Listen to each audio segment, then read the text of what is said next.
right, big dogs, here we are. We're going to be doing a special Saturday video.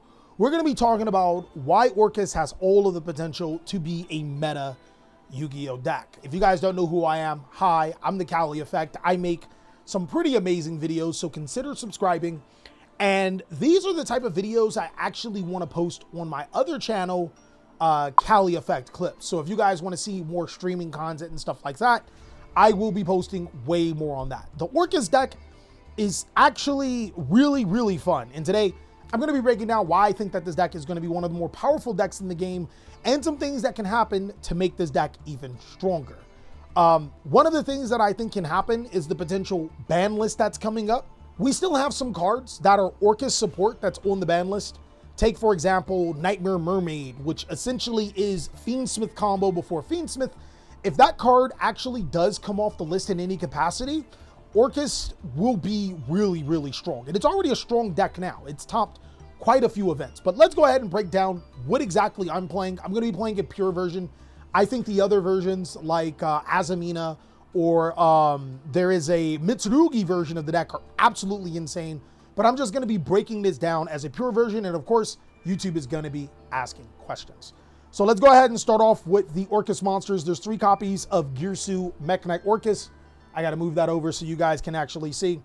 2 copies of Harp Horror, 2 copies of Orcust Nightmare, 1 Symbol Skeleton, 1 World Wand, and 1 World Legacy. I also got to adjust this so you guys don't see any glare. So throughout my testing, I think for pure Orcust, this is perfect. And the reason why I say this is because this deck has 5 built-in normal summons. Because of the new card, normal summoning Orcust Harp Horror is full combo. Also, normal summoning Girsu, you don't need the effect to special summon 2 monsters to both Slayer's side of the field, though it does help. And I figured I'd roll with that. No Armageddon Knights, no Dark Greffers, no anything like that. And it's simply because it's just not necessary anymore, and it's more normal summons that you need. On top of that, Orcust Nightmare can be full combo if there's a monster on the field. So that's why I play 2 copies of this card. It's not a card that you always want to see in your hand, but if you do see it in your hand, you have ways to get it into the graveyard. Next is the Symbol Skeleton. I think anything more than 1 Symbol Skeleton, you are not playing the deck as effectively as possible. This is probably the last card you want into your hand. I mean, obviously, if you get into your hand, you can discard it and stuff like that, but it's not a desirable card. And then 1 World Wand, 1 World Crown. World Wand is crazy good, it's searchable, and World Crown is also ridiculously good for this deck too. But that sums up the Orcust monsters. And while I have you guys' attention, I want to talk to you guys about Flexispot's C7 Max chair. I absolutely loved my old Flexispot chair, but this new C7 Max is pretty dang cool. It has a 3D adjustable headrest that can be tilted to the ideal angle, as well as backrest that can adjust to your height and pretty good lumbar support. You can also customize the seat rest and you get extra latex support cushion in your chair. The 5D armrest is easily adjustable, whether it's for typing or gaming or any of your needs. And it's a pretty comfortable chair that you can sit all the way back in and recline or focus up and work. My experience with this chair has been pretty pleasant, and I personally like using it when I stream or even when I'm just working on videos in themselves. There are times where I have to sit for long, grueling hours, and this is the chair that I normally use. Especially seeing that the chair has a 10-year warranty and a 30-day free return policy, you can feel pretty confident when purchasing this chair. Now, to put it flat for you, you can use my code in the description to get the best price. And if you guys want a cheaper chair, you can go for the C5 chair, which is also a good build quality. But now that we're done with that, let's get back to the video. For the supporting spell cards, just 1 Crescendo, 1 Return, and 1 Babble. I actually do like a version where you max out on Orcust Harp Horror, you max out on the Orcust Nightmare, and then you max out on Orchestrated Return, because this card is almost unashable. And what do I mean by it being unashable? I mean that if you activate Orchestrated Return on any of these cards right here, or even that, and your opponent ashes it, it almost doesn't matter. It's almost inconsequential, because getting these 2 cards in your graveyard pretty much means that you still have full combo. So a lot of times when you go return and you discard these cards, your opponent has to literally make a decision. Like, if they ash this, they know you're going to full Orcust combo. If they don't ash it, then you get to draw 2 cards and then potentially stop their full Orcust combo or setup. So it puts your opponent in a really bad position. So I'm not even close to against that. Of course, chat, if you guys have any questions, go ahead and post them in while we're doing this, because this is something that I really want to do. Just one take, go ahead and talk about the deck, get everything out of the way. Another thing that players are doing is that they're playing multiple copies of Crescendo. We actually seen this on the Duel Challenge, where TJ played multiple copies of Crescendo, and I'm not sure if he did it during the game or if he did it during testing, but he did use Foolish Burial Goods to send the Crescendo to the graveyard, and then you banish the Crescendo to be able to add any of your Dark Machine monsters. The only reason why I don't think that this is a good combo, it's simply because this card reads, if you activate this card during either player's turn, or you can only activate one effect during either player's turn, and if you activate one of those effects, you are locked into Dark Machine for the rest of the turn, which means you can't make like SP Little Knight. You can't follow up with some of the other board breaker cards. Some players are playing the Azamina. You can't Azamina the turn you send this to the graveyard. And to be honest, outside of Crescendo, the only good card that you could be sending is Black Goat Laughs. And I genuinely like Black Goat Laughs, but not enough to lock me into Dark Machines if I'm going into my regular combo. It makes it a little bit more fragile. I think when more Dark Machines come out, this card will be an absolute menace. But right now, I wouldn't say so. But that's it for the Orcust engine. I keep it incredibly low to the ground, as brickless as possible, and still being able to pop up my Orcust cards. One thing I do want to point out is that you are playing 6 normal summonable Orcust cards, which that can come up, because the rest of the engines or the rest of the things with this deck is insane. One thing I want to point out about this deck, what I love about Orcust and something that's always been powerful, is that the deck can mesh with so many other engines. I think that that is one of the best things with this deck. Like I said before, whether you're mixing it with Mitsurugi, which isn't bothered, because even if you are locked in the dark, Mitsurugi are dark. If you're mixing it with Azamina to be able to insulate your combos, that's also really good, even if you are locked in the dark. If you're mixing it with, there's some players that are mixing it with, I said Mitsurugi, Horus. Horus is also really good because Imseti is the only extra body that you need, and it's also a dark. I decided to go with the Horus build simply because Horus is not necessarily a actual deck. It's an engine, and the best thing about Horus is that it allows you to be able to discard cards like Harpoor. So hypothetically, it could still put your opponent in that position. If you go Imseti, discard Harpoor, your opponent, of course, wants to Ash that. They actually have to Ash that, which means that your Orcust Harpoor or your Orcust World Wand pops off without a T, right? If your opponent doesn't stop that, then it means you insulate your combo and you're able to do what you do. But another good thing is that the Horus monsters are all level 8. So what this means is that if these cards are summoned during any given time, I can go Orcust combo because I can make Dingirsu, which is an Orcust card, which leads me back into the Orcust deck. So I decided to go with 3 Imseti, 1 Hoppy, 2 King Sarcophagus.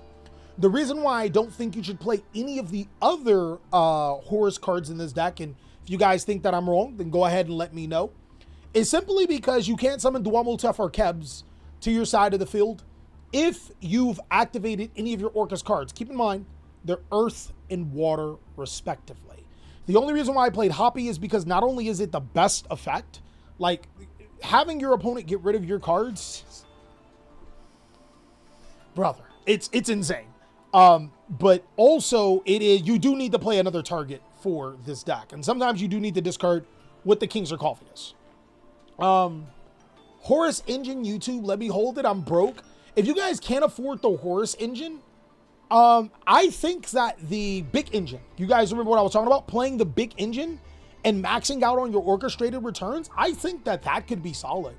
It doesn't provide the exact same one-to-one effect, but it allows you to be able to space out, because let's face it, Mitsurugi is pretty expensive, right? Azamina, decently expensive. So those engines are almost out of the way. It feels like every engine, players play Fiendsmith with this deck. That's out of the way too. But maxing out your Orcust cards isn't a bad idea. I do complement that with the 1 copy of NT 8000 Sirius. And the dual challenge, again, I'm not sure if you guys seen it. Check out the dual challenge if you haven't, by the way. TJ, I'm confident to use Gizmek in the game. And all of the time testing, oh, you can play the Millennium Engine. Pedro, you can play the Millennium Engine. That could work in this deck. So if you guys are on a budget, I did tell you guys to buy the Millennium Engine before it skyrockets in price. And it did skyrocket, but I think it's like 25 bucks for the entire Millennium Engine. So that could work. Gizmek is not a bad card in here. Like, all the time we were testing, he Gizmek'd, banished 8 cards, and they never matter. Now, again, I want to say TJ and I, we tested for like a week before we get into dual challenge and stuff like that. And obviously, we still make mistakes. So, there you have it. The problem was, I don't think it was necessary. I thought that Gizmek is an older Yu-Gi-Oh card that doesn't really do anything except for provide a body. And if I need something to provide a body, I can just kind of do it myself. So that's why I decided just to play the Sirius. I also decided to drop it for a modern Yu-Gi-Oh card. I'm playing 3 copies of Cashtira Finver. Now, if I'm being honest with you guys, I would probably play 3 copies of Cashtira Finver. And if you guys let me, I'd probably play a Unicorn. I'd probably play 2 Unicorn, 2 Finver, 2 of the Filled Spell. I would probably do it. And the reason why I decided, or I didn't have room to play it. Trust me, I probably would have found a way. The reason why I decided to play Finver is because I wanted this particular deck to take a board breaker approach. I noticed that Orcust is not the most amazing going second deck. I think that's one of the biggest problems that could prevent it from being one of the best decks in the game. It can't hand trap your opponent and then make a board. Like, if it goes against a half board, like Ryziel Detonator, it can be cooked. Like, it's not like it has that problem. I think that can get solved, but one thing that actually allows you to be able to play through your opponent's boards is Cashtira Finver, because this card summoned forces your opponent to use resources to get rid of it, or you get to get rid of cards permanently. It forces your opponent to trade, and still players don't know how to play against this card. I don't know why. It forces your opponent to trade awful with this card most of the time, and allows you to be able to have another body. It also is a card that is an end piece, and it's also a board breaker. So I think Impulse is better. The reason why I did not play Impulse, right, is because of these 6 cards. Well, these 9 cards, because obviously there's Finver. Then there's 3 copies of Mochumi Flawless. Flawless and Impulse should never get in the way. Like, that shouldn't happen. But I thought there were more powerful cards than Impulse. I think Impulse is a great sideboard card for this deck, because if you're playing against something like Malice, Impulse is really, really high impact. If you're playing against the Mitsurugi portion of Mitsurugi Ryziel, or just Mitsurugi, Impulse is high impact. But I felt that these cards were even higher impact. I thought that Droll, Nib were higher impact. Now, you could cut one of these and just play Impulse. But to be honest with you guys, the reason why I think Impulse is a bad card is because these are some of the best hand traps in the game. And the Nib interaction with Orcust cards is absolutely insane. It's ridiculous. Like, if you guys did not know how it works, I think I've said this so many times before. You have the Babel on the field, right? And any Orcust monster in the graveyard, let's just say it's Orcust Nightmare. If you nib your opponent, you go nib Chainlink 1. You then chain the effect of Orcust Nightmare as Chainlink 2. You banish itself from the graveyard. You send the Heart Pourer. You give a monster attack. From there on out, Nibiru cannot summon itself to the side of the field because you've activated the effect of Orcust Nightmare. You can only summon dark monsters. But Nib will still tribute all monsters on the field. Right? Like, I thought that was way too ridiculous. I didn't think the Nib Orcust combo came up that much. It does. It actually does. That's way too ridiculous to give up on. Especially since Nib is just like a ridiculous card in this format right now. I'm not saying that Nib is like better than Impulse, blah, blah, blah. But Nib allows you to carry more. And Nib plus Orcust combo is crazy, right? And then the next thing about Nib is because since you tributed all monsters and your opponent doesn't get a monster, right? Your Orcust Heart Pourer can then banish itself.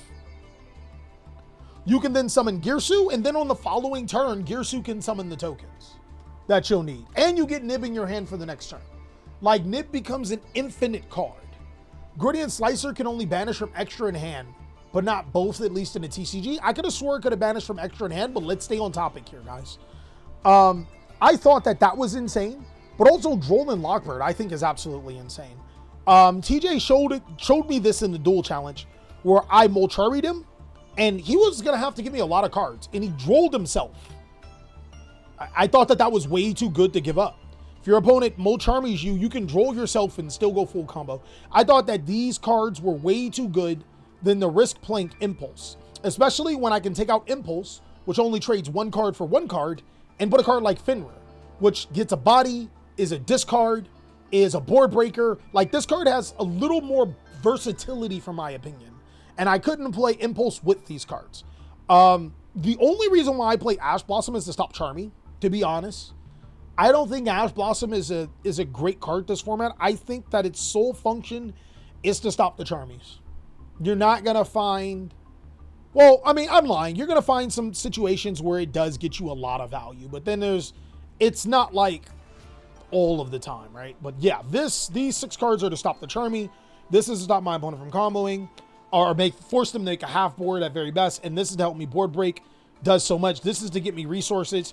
If I have something like Droll in hand and Molcharmy, I'm probably just going to let Molcharmy ride, because right now I'm experimenting with 3 copies of Forbidden Droplet and 3 copies of Super Polymerization. I told you guys, this deck, in my opinion, is closer to Crystron, where you kind of just break their board through cards, and you're better off breaking the board. So I play 9 board breakers, Fenrir, Droplet, Super Poly, and I play, I think, 12 hand traps. This gives me the versatility to be able to do what I got to do to force my opponent to make a bad move. Does it work all the time? No, I'm not even going to cap. It doesn't. But it's what I've been testing with Orcust to make Orcust better than what it is. I still think it's one of the better decks in the game. And I think as time goes on and people experiment with it more, possibly even the ban list, it'll be one of the meta decks. The last card, or the last 2 cards I decided to play, is Call by the Grave and Foolish Burial. I don't know where my Foolish Burial is, so there's that. But yeah, that's the reason why it's a 43 card deck. I thought that it was worth it because the deck has so much 1-card combo potential, and it has all of the ability to play so many good cards. I was also on Super Poly and Droplet, but my build was kind of different. I think that Super Poly is one of the most underrated cards in the game, and Droplet isn't as good as people are hyping it up, but it stops stuff like Ryzeal Detonator, and you can't really be mad with that. Like, Droplet for 1 to stop Ryzeal Detonator, or Droplet for a card like, if you activate Orchestrated Return, then you can Droplet with Orchestrated Return and another card, and you can start like chopping up your opponent's board. I thought that was cool. But before I go any deeper, all right, look at the mat. What do you guys think about the mat, chat? I know you're digging it. Let me know. This is a collaboration between MetaMats and I. I'm going to show you real quick. It has the owl right here. It has the sun right here. It has the crow on the other side. It has the moon right here. And I'm going to be completely honest with you guys. This mat is not 1-for-1 version 2 fabric, right? If you guys know what Spellground version 2 fabric is, go ahead and check it out, all right? This mat is probably the closest you will see, because Spellground can't even get access to version 2 fabric. This is the hottest mat. It's hot. It's the hottest fabric that they have going out. And MetaMats and I created a collaboration where we're having this mat. So be on the lookout, big dogs. I'll give you guys the other information. But as you already know, this is a Flexispot sponsor video. So I just wanted to give you guys the heads up. Is that Seal of Orichalcos on the center? Don't do it. It's not a spoiler for what might be coming up. So for the Super Poly targets, it's just these 3 cards. I think you could play anything. You could play the Ignister Golem or something like that if you wanted to. Then there's in the Girsu, Topologic, the Double Galtea, the SP. I thought this was pretty basic, right? Like, there's some cards that you can take out, like Topologic Bomber Dragon, stuff like that, but it's okay. I thought about playing Nightmare Unicorn because discarding a card from your hand actually can come up. Like that's actually pretty cool. And that's all you need to know. But yeah, this is the extra deck. Overall, though, I think that this deck is really solid. If you guys want to see comboing and stuff like that, go ahead and check out the duel challenge, right? We might create, see, I have like so many announcements to talk about in this video. We might create a series where Top Deck TJ and I are on stream playing like a duel challenge, but on stream. You guys get to see the logistics behind it. It's a ton of it. It's really, really hard to make. But yeah, all of that is all out. Now that you guys have it, I really do appreciate you guys. I can't wait to see you on the next video.